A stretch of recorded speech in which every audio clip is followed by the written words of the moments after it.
लकड़ी का रावण मुक्तिबोध की एक प्रसिद्ध प्रतीकात्मक बिंबधर्मी कविता है, जिसमें वे साम्राज्यवादी शोषक और आम जनजीवन के बीच के संबंधों को टटोलते हुए उसके प्रभाव को व्यंजित करते हैं।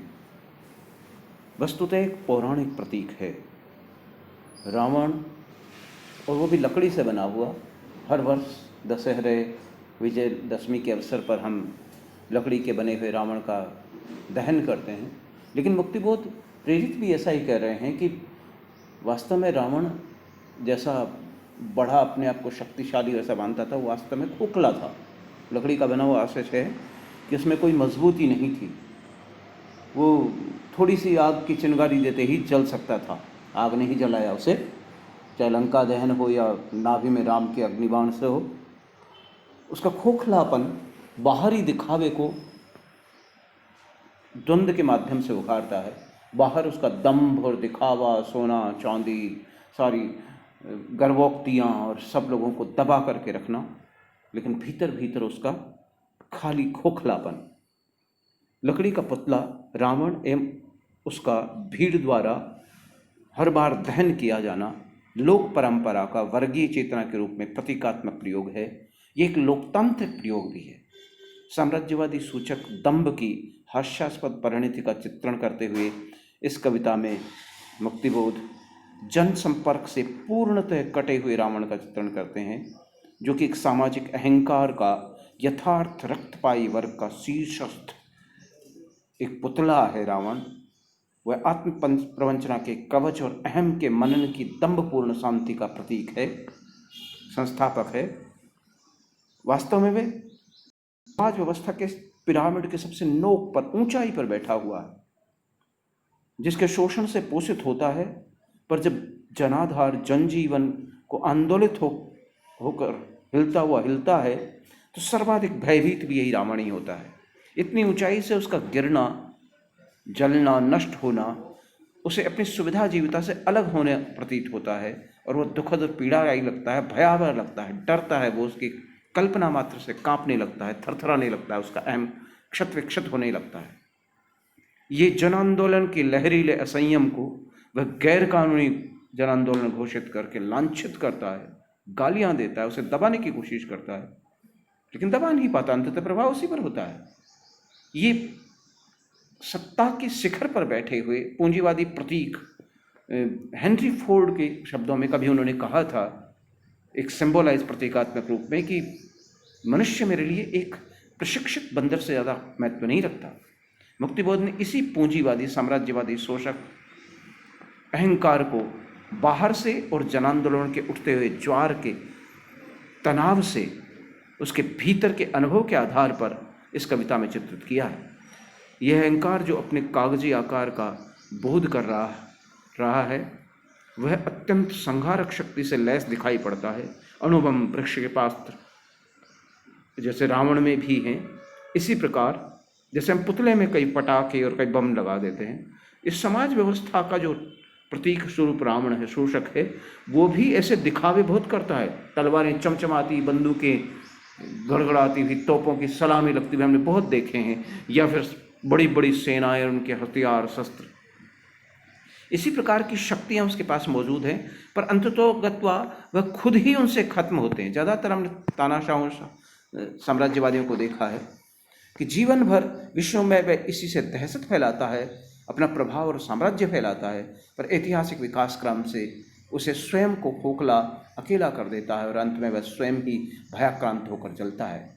लकड़ी का बना रावण कविता का रचनाकाल 1952 से 1963 तक है। यह नागपुर और राजनांदगांव में लिखी गई। वास्तव में लकड़ी का रावण वस्तु जगत एवं मनुष्य के संबंधों का चित्रण है, बाह्य और आंतरिक अनुभवों का कथन है। इसमें वर्ग चेतना के संसार का सृजन हुआ है। नामवर सिंह इस कविता के बारे में कहते हैं कि परस्पर विरोधी भावों, चित्रों का धूपछाई मेल है।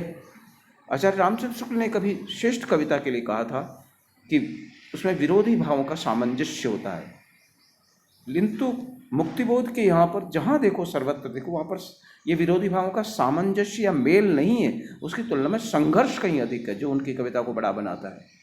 लकड़ी का रावण में एक चरम अकेलेपन की व्यंजना अधिक मुखर हुई है।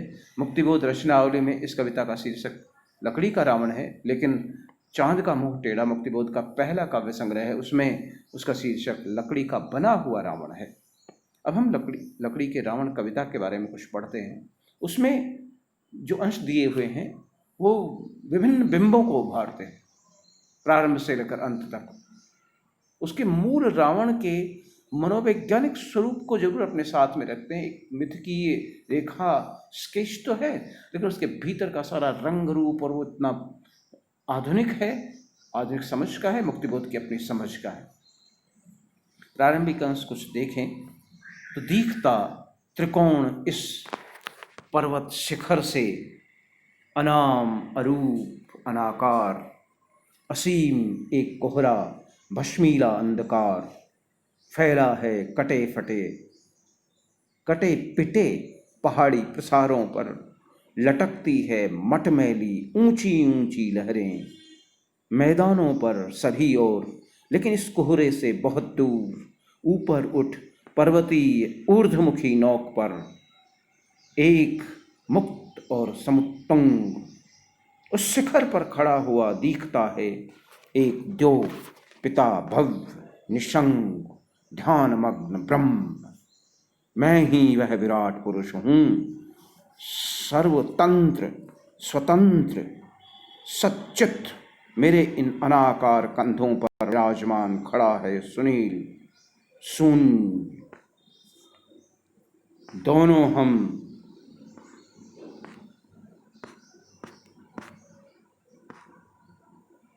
अर्थात मैं व शून्य देख रहे हैं दूर दूर दूर तक फैला हुआ मटमैली जड़ीभूत पर्वत परतों का लहरीला कंबल और छोर ही रहा ढांक कंदरा गुफाओं को तालों को, वृक्षों के मैदानी दृश्यों के प्रसार को।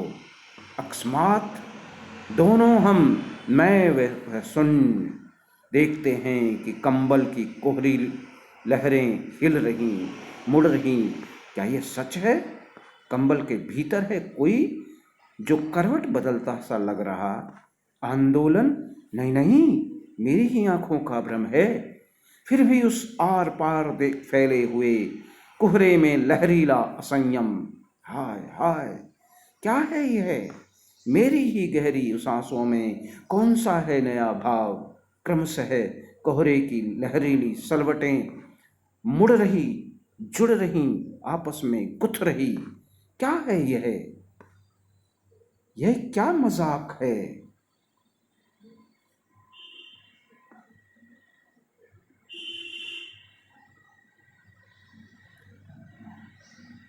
ये अरूप अनाम इस कोहरे की लहरों से अनगिनत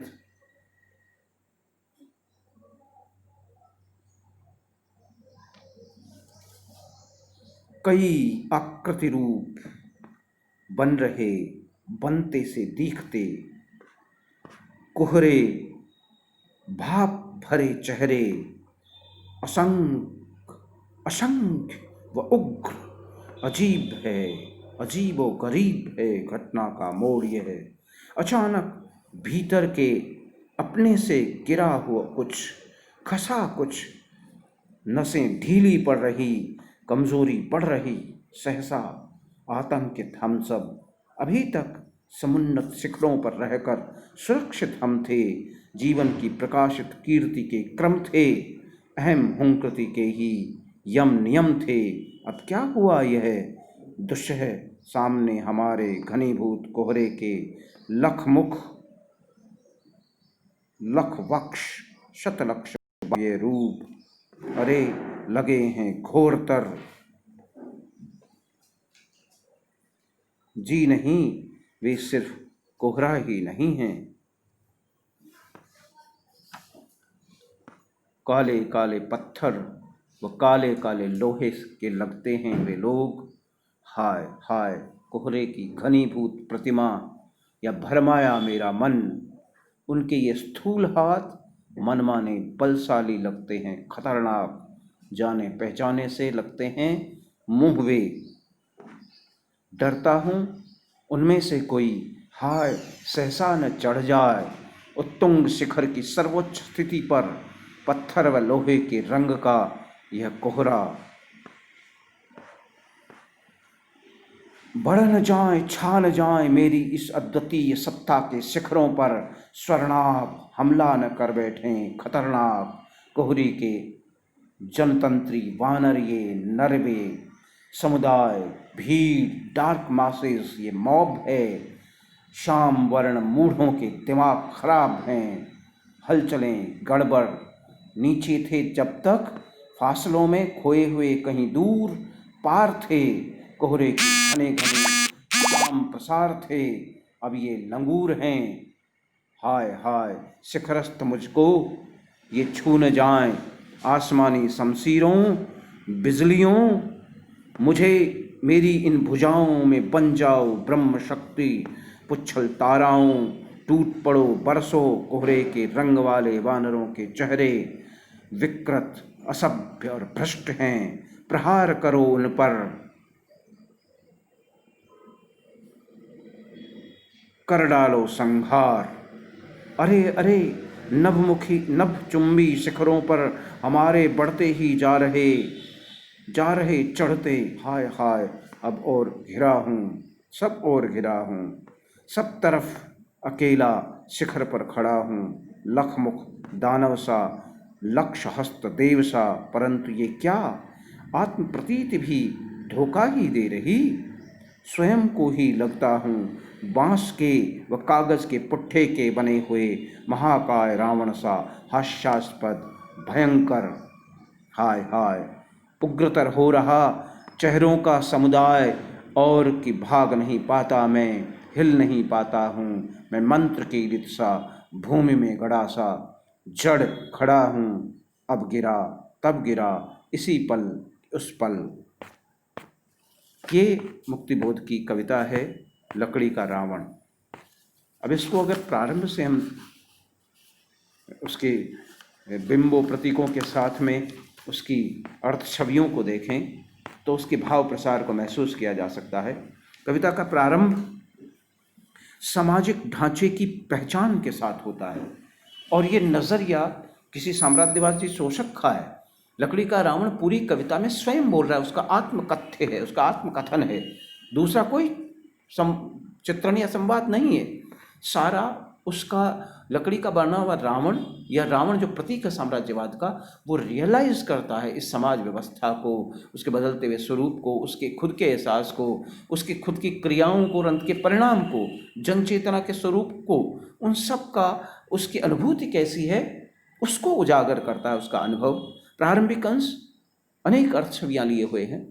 जो त्रिकोण का चित्रण किया गया है प्रारंभ में, वो त्रिकोण 3 डायमेंशनल है, एक त्रिभुज है। उस त्रिभुज के शिखर पर यानी नीचे आधार वो जन चेतना का आधार जनजीवन है, सामान्य नीचे पद तल में रहा हुआ, और उसकी शिखर पर पिरामिड के शिखर पर, त्रिभुज की पिरामिड के शिखर पर वो शासक है। शासक सदैव ऊंचा दिखता है अपने आप को, और ऊंचाई से वो नीचे की चीज़ों को दबाए रखता है उस आधार के रूप में। रावण भी ऊंचाई पर बैठा हुआ है, प्रतीक है। साम्राज्यवादी शोषक भी ऊंचाई पर बैठा हुआ प्रतीक है, और उसने नीचे के सारे लोगों को, जो ज़्यादा संख्या में त्रिकोण, ऊपर एक बिंदु है, एक बिंदु पर शासक एक है सत्ता का स्वामी, और नीचे पूरा जनजीवन है। उस सारे जनजीवन को दबाए हुए है, खुद केवल कंगूरे की तरह दिखता खुद है, और सब कमाई नीचे वालों की, आधार नीचे वालों का, उस जनाधार से पोषित होता है, वो अपना अस्तित्व भी बनाए रखता है। इस ट्रायंगल में वे मुक्तिबोध एक और ज्योग्राफिकल चित्रण करते हैं, पर्वत शिखर, मैदान, पठार, पहाड़ों की स्थितियाँ। दूसरा राजनीति का चित्रण बताते हैं, राजनीतिक सिस्टम और समाज सिस्टम का भी चित्रण बताते हैं। सत्ता राजनीति दोनों का घालमेल प्रस्तुत होता है इस पिरामिडीय, सामाजिक पिरामिडीय स्वरूप के माध्यम से। समाज और संस्कृति के ऐसे स्वरूप को चित्रण करते हुए रावण खुद आत्मकथन के रूप में कहता है कि मुझे दिखाई पड़ता, दिखता, I am realising, I am मुझे दिखता है कि ऐसा हो रहा है, जैसे दूर खड़ा हो उस चीज को देख रहा हो